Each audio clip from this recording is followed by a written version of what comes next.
Ada orang duk tunggu di rumah nak dengar. Ada orang macam-macam kan.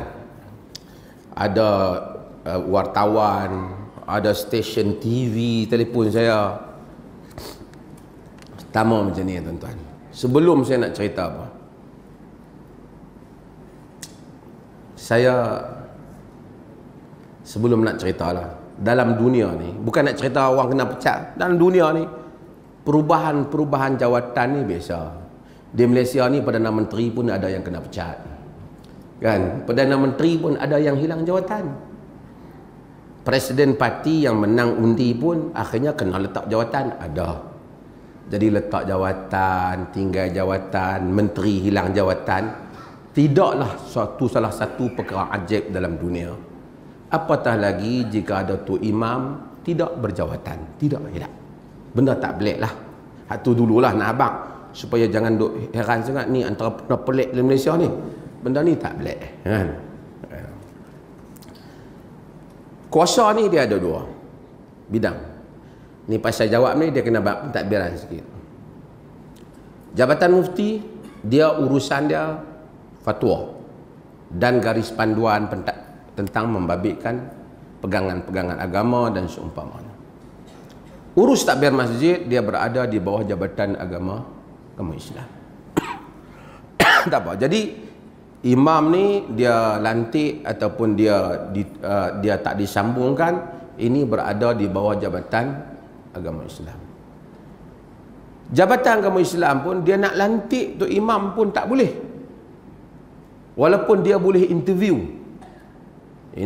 apa semua bersetuju, nak lantik tak boleh, melainkan mestilah dengan perkenan Majlis Agama Islam yang dimusikan oleh Duli Yang Tamat Mulia Raja Muda Perlis dan yang mewakilkan kuasa, yang diwakilkan kepadanya kuasa oleh Duli Raja Pemerintah. Itu dulu lah. Bila nak tamatkan imam pun tak boleh. Kut saja-saja geram kata imam ni tamat, tak boleh. Dia mesti melalui prosedur yang sama. Kena bawa ke dalam mesyuarat, kena apa, kena bincang. Apabila bawa ke dalam mesyuarat, dalam cerita hak nak cerita ni, semua orang tanya, saya juga tanya. Tuanku of course katanya. Dan kita mendengar penjelasan bagi pihak yang menguruskan. Jadi tadi lagi saya tanya lagi, dah dapat keputusan dah, memang dah keputusan ni memang keputusan yang bukan kuasa jabatan, tapi ialah kuasa yang datang daripada majlis. Okey. Saya pun tadi tanya balik nak dapat clear benda tu. Pasal apa, berapa orang, nama masjid mana. Kerana saya pun tak mau campur tangan dalam bidang kuat, tapi tanggungjawab, responsibility bersama. Sebab kita ahli majlis dan saya sebagai mufti, saya akan jawab bagi pihak ni. Dengar lelah. Penyimpan muhur besar Raja-Raja Melayu. Kan? Abang. Ni tak bukan.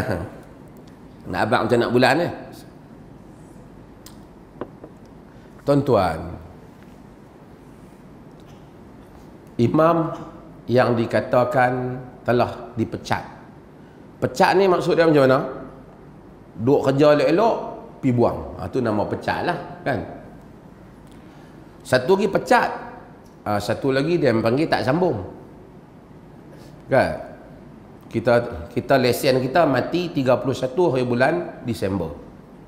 Polis tahan kita, boleh kata, oh salah pasal apa? Saya ada lesen mati. Kita abang kata, lesen saya telah dipecat oleh polis daripada menjadi pemandu. Dah, dia polis tak pecat, lesen tu yang mati. Tu ada dua keadaan tu. Itu pun nak kena dibezakan antara pecat dengan ni. Imam-imam yang terbabit ni, saya tak salah ada apa, saya nak sebut dulu. Setelah saya tanya tadi semua daripada pihak jabatan, dia katakan umur mereka antara 61 sehingga 88 umur imam.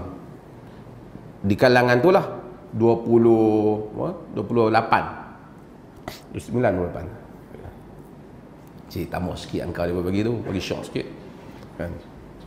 Okey, dalam manajemen dia sebut macam ni, saya baca mana, tidak seorang pun pegawai masjid yang dilantik atau disifatkan dilantik di bawah subsection 100-5 boleh terus memegang jawatan itu selepas mencapai umur 60.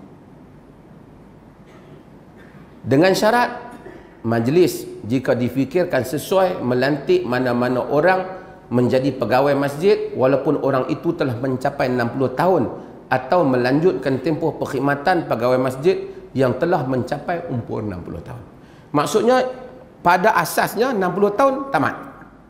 Tapi kalau nak sambung, majlis boleh sambung. Faham tak tu? Artinya selama ni asalnya patut tamat dah. Tapi tak ditamatkan. Bukan tak, maksudnya tak buat apa-apa. Tindakan lah. Tidak ikut surat yang enactment yang ada. Depa kata depa lah. Okey, sebelum tu Syekh Ihsan 103 kata kawalan dan arahan atas masjid dalam pelaksanaan tugas-tugas mereka Imam Bilal, pembantu Bilal hendaklah tertakluk kepada kawalan dan arahan majlis, bukan jabat mufti. Majlis Majlis Agama Islam, bukan jaib saya, Majlis Agama Islam. Dia boleh menurunkan kuasa kepada jabatan-jabatan. Ini nak dengar, orang boleh nak dengar. Kata depa yang kena pecat tu sebab tak kunut. Tang tu yang hebat tu. Padahal tak kunut dah 10 tahun dah. Tiba-tiba masuk 1 hari bulan Januari kena pecat. Pasal tak kunut. Katanya pasal bismillah kuat. Yang lebih hebat lagi katanya pasal gotong royong. Yang tu pun sakan juga. Hak seorang pula, hak lain pula kata pasal kami bernasyid. Padahal maib pun duk bernasyid sakan. Jadi pasal mana yang satu ni? Kita bagi azan dulu, sekali kita jawab. Bismillah. Okey, kita sambung. Tang mana tadi ni? Hadis berapa tadi? Hadis berapa tadi? Okey. Depa kata pasal depa tak kunut pula kena buang. Cerita kan. Cuma saya nak bagi tahu tuan-tuan. Ada imam-imam yang ikut semua peraturan majlis. Masjid Padang Malau, Masjid Bongo Sena, Mengkuang Layak, Padang Melangit, mereka juga ditamatkan. Sebab apa tadi? Sebab faktor umur. Dia kata habis tu ada lagi tu imam lain yang tak tamatkan dah 60 lebih. Nantilah dulu pelan-pelan. Dia selapis-selapis lah. Sebab apa yang nak pergi tamat?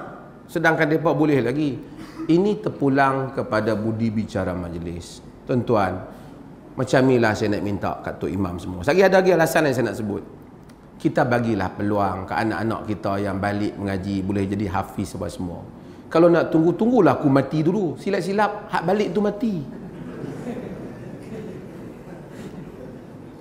Bagilah peluang orang lain pula. Kita dah lama. Kadang-kadang kita pun baca dah tak apa nak ni. Kan? Kadang-kadang kita pun duk ponting. Bukanlah saya kata semua, tapi macam-macam kes ada. So bagilah peluang kepada yang baru. Jangan kata soal kunut tak kunut, hak tak kunut pun diberhentikan. Mungkin dia kata, tapi saya heran, kunut tak kunut ni apa isu dia? Hampa pergi Mekah semayang tak kunut pun. Kalaulah katalah kerana tak kunut, juga itu bukan satu alasan untuk membantah. Kerana dah tahu di Perlis, di Selangor cuba tak kunut, kena berhenti tak Tok Imam? Kena. Di Johor kalau tak kunut, kena berhenti tak Tok Imam? Kena. Kalau di Perlis kunut, kena berhenti Tok Imam, taklah pelik. Tapi kita tahu di Perlis ni banyak masjid yang kunut. Tok Imam tak diberhentikan sejak berapa lama? Tuan-tuan, tuan-tuan pernah dengar ada orang ceramah yang kena tangkap di Perlis? Ada tak? Penceramah ditangkap? Ada tak? Tak ada.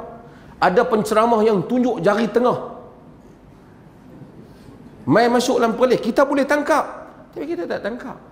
Penceramah hak maki hamun, hak parti-parti tertentu, ceramah hak agama di tempat tertentu, kita tak tangkap. Di negeri lain mereka tangkap, tapi tidak di Perlis. We are very tolerant. Menamatkan imam yang sampai satu tempoh umur tidaklah pelik. Peliknya macam tak dapat allowance, itu adalah pelik sikit. Tapi taklah pelik banyak. Dan saya kata bukan semua imam bantah. Itu satu hal.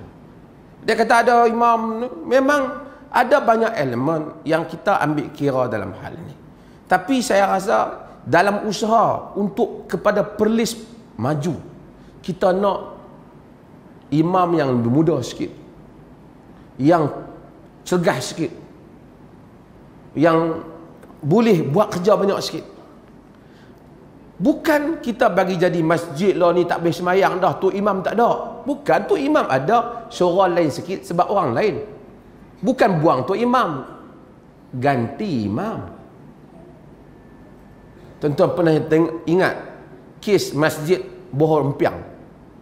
Ingat tak? Oh, macam Jepun dilanggar Amerika. Kononnya orang dah tak sembahyang tarawih. Dan ada penceramah tokoh politik tertentu buat cerita 17 imam dipecat masa tu. Ingat tak? Kan? Kemudian diikuti, kemudiannya ambil gambar Masjid Bohol Empiang sembahyang tarawih tak ada orang. Bohong semua tu. Tuan-tuan pergi Masjid Bohol Empiang elok ya. 3-4 orang tidak berpuas hati. Itu mungkin ada soal family dan parti, dan saya tidak boleh menafikan ada masjid bermain politik.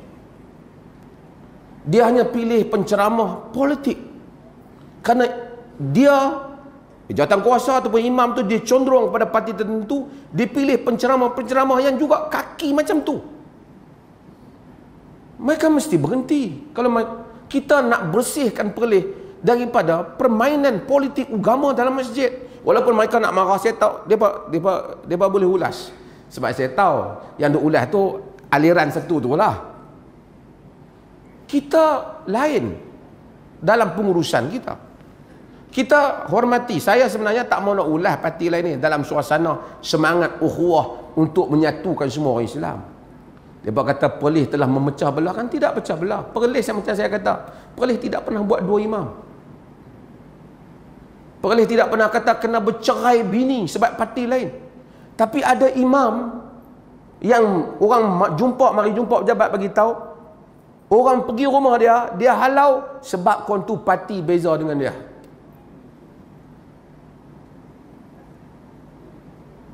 Kita tak boleh orang terlalu fanatik macam tu.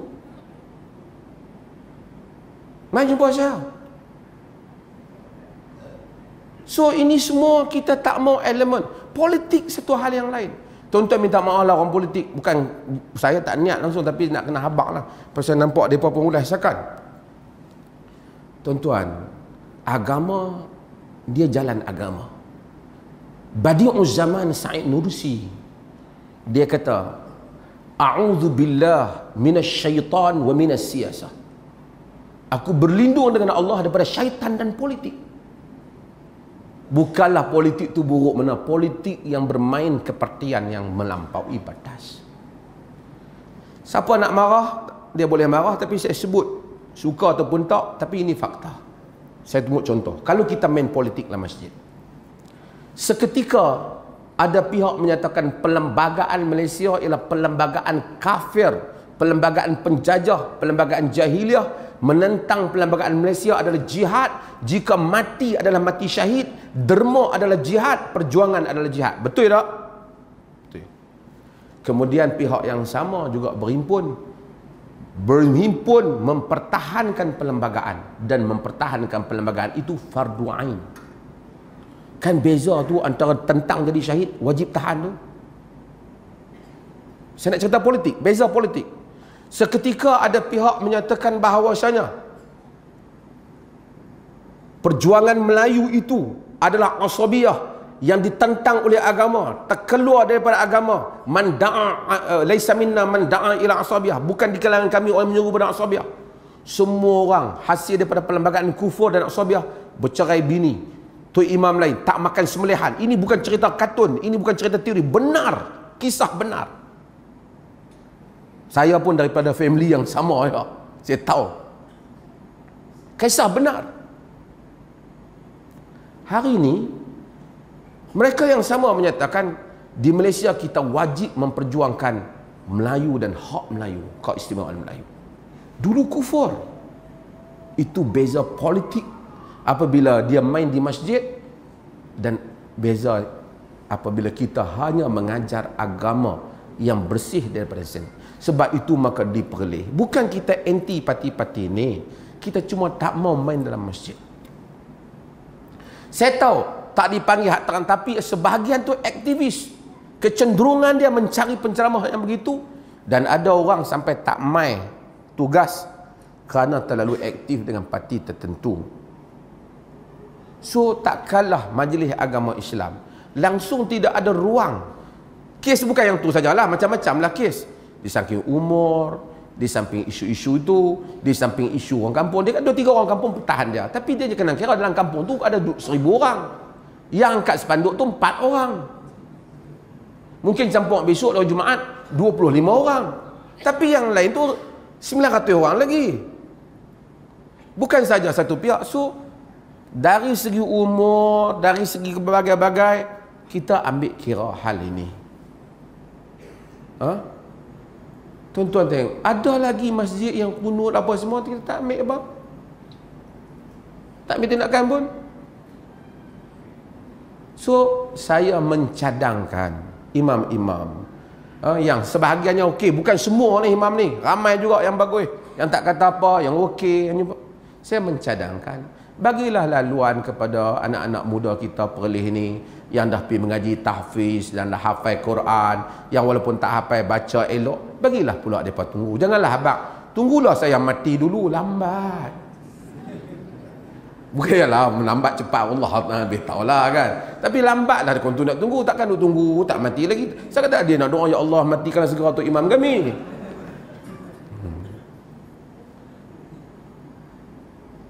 Bagilah peluang. Orang dah bagi peluang kat kita lama, kita bagi peluang kat orang lain pula. Hatu imam tu 60 tahun tu masjid ni ada, giliran mereka juga akan sampai. Takkan ada tukar semua, dalam tukar berapa puluh apa ingat dah. Esok main giliran dia pun tu pula ingat, kena jawab lagi sekali. Tak adalah kaitan besar sangat. Perdana Menteri pun ada yang telah diberhentikan. Ada banyak masa boleh main FB dan seumpamanya. Dah duk buat kerja yang sama, buat pengalaman yang baru, jadi imam. Lepas dah tak jadi imam boleh lagi mengajak orang, boleh. Bukan kita kata lepas tak jadi imam ditahan di rumah, tidak boleh bercakap, menemui anak jemaah. Tak jadi imam saja. Bagi orang lain jadi imam. Jadi itu saja, tak ada besar isu apa pun. Dia masih boleh bercakap, boleh main di masjid, boleh semayang, mungkin boleh dilantik juga jadi jawatan kuasa, boleh jadi penasihat masjid. Kemudian kita fikirkan. Tapi ke arah nak jadikan Perlis ni maju, masjid mesti memerlukan tenaga-tenaga muda. Boleh tuan-tuan? Besar sangat ke isu ni? Satu kerajaan orang tukar. Apa tak sangat? Bukanlah saya sokong tukar tak tukar, tapi macam itulah dunia ni. Ada hari kita di atas, ada hari kita turun. Boleh tak kemungkinan isu saya jadi tok imam balik pada suatu hari nanti?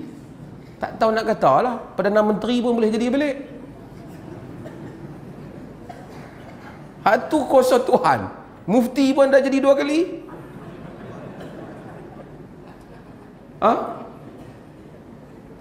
Tuan-tuan, not a big deal. Tak payahlah kita sibukkan benda ni semua dengan hal-hal yang macam ni. Satu orang jadi, kalau kita kata setelah diberhentikan, pihak polis sedang mengawal rumahnya, tidak dibenarkan datang bersolat. Kau kasar, kacau lah macam tu. Tapi anak jemaah boleh semayang macam biasa. Esok Jumaat pun ada khutbah macam biasa, semayang macam biasa. kami ni dah 3 hari dah tak sembahyang ni. Tok Imam tak ada. Tu kacau banyak lah tu. Tu kacau banyak lah. Di Tok Imam ada. Tok Imam tu pun ada di masjid tu. Cuma bagi hak mudah sikit, tukar hak ni sikit supaya yang tu dapatlah berfungsi untuk sebahagiannya. Ada tak kita ni imam ni macam-macam tuan. Bukan soal masalah bismillah, masalah ni kecil-kecil ni. Kadang-kadang macam ni. Soal bila kita jadi imam, orang panggil kita mai kursus, kita kena mai. Pasal kita ambil allowance. Betul tak? Orang suruh kita pakai baju imam tu kan, kita kena pakai. Lepas tu orang panggil mai kursus berkala, kita kena mai lah. Kursus ya, kalau kita tak berkala tak mai, yang tu tak mai apa tak mau, orang berhenti kita buat terkejut. Tak payah terkejut. Benda biasa lah tu kan. Benda memang dijangka lah kan. Bukan masalah kunut tak kunut. Orang perlis ni tak ada lagi lah. Pi kat negeri lain tengok tu imam kunut, subhanallah, subhanallah, tak ada lagi. Tapi tak tahulah kot hak-hak mana kunut tu kalau dia pi Masjidil Haram sembahyang masa musim haji tu umrah, duk mufarakah dengan tu imam. Saya pi baru ni Mekah umrah, moh mayang subuh saya mufarakah tu imam. Dia tak kunut. Sebab tu di kampung saya bila tu imam tak kunut, tak moh mayang di masjid. Perlis ni tuan-tuan, negeri lain tak boleh buat surau melainkan dengan kelulusan Majlis Agama Islam. Perlis ni banyak surau yang dibuat oleh parti-parti politik. Tuan-tuan pilah kira, kok kata saya tak ni. Dengan sentimen politik. Boleh dia ambil tindakan. Tapi kita tak ambil. Kita ikut nak kena ambil tindakan lah. Tapi kita ni tolerance. Begitu bertolak ansur. Setengah orang saja. Ya. Kan? Tak apalah, insya-Allah masalah allowance tu kita tengok macam mana hak lain pula. Tapi imam punya jawatan ni macam itulah cerita dah. Sebab saya cerita ni boleh jamakkan lagi ke depan nanti hak mana 60 kata akan ada kena tukar lagi. Dia tak minta mufti sekali lagi jawab. Batal memang tanya pasal apa? Nak jawab apa hari tu aku jawab dah. Jawab sekali ni campur dengan hak nak mai. Jadi tu imam hak mana 60 tahun ke atas tu pergilah tukar IC. Kalau dah rasa nak bantah sangat. Kalau tak mau IC, terimalah pada kita ni. Pegawai kerajaan pun, profesor hebat pun kena bencin. Bila 60. Tak aku duk sihat lagi lepas suruh berhenti. Kena berhenti. Tu imam ni ya dia kata nu masjid lain, kalau dia tanya masjid lain ada 60 pasal apa boleh? Tak sampai masa lagi akan sampai. InsyaAllah. Tapi tenaga tak cukup lagi, kita nak tukar, nak kena bagilah ada ganti dan seumpama. Di samping saya tak nafikan ada jugalah macam saya kata tadi faktor-faktor parti. Kalau parti biasa-biasa ni tak kisah sangat, jangan lebih-lebih sangatlah. Salah guna, tak baca khutbah yang diberikan, tak datang kursus yang orang bagi. Susahlah macam tu, macam mana nak selaras pentadbiran? Kan? Tuan Arab tak tahu imam dia apa. Kita tak mau macam tu, Arab nak jadi imam pakai track suit mai. Dia lah qamat, dia lah jadi imam. Saya duduk Jordan dulu kata demam. Tapi sekarang ni di Jordan saya pergi, semua tu imam kena selaras. Ada PhD pun tak boleh jadi imam jika tak ambil kursus. Setelah diluruskan oleh Wizaratul Awqaf, baru boleh jadi imam di Jordan. Dia punya strict. Sebab bukan soal kunut tak kunut, zikir tak zikir, bukan sangat soal itu. Tapi soal disiplin. Cumanya orang macam ni lah, dia punya penyakit tu banyak. Penyakit tu dia ada 10 penyakit. Bila dia kena, dia pergi habaq hak satu tu saja. Hak lain dia tak habaq. Tu masalah. Kawan hak duk tunggu dah tu, yang tu lah. Ulas lah, kan. Isu apa-apa dalam Malaysia ni, insya-Allah 5 hari berakhir.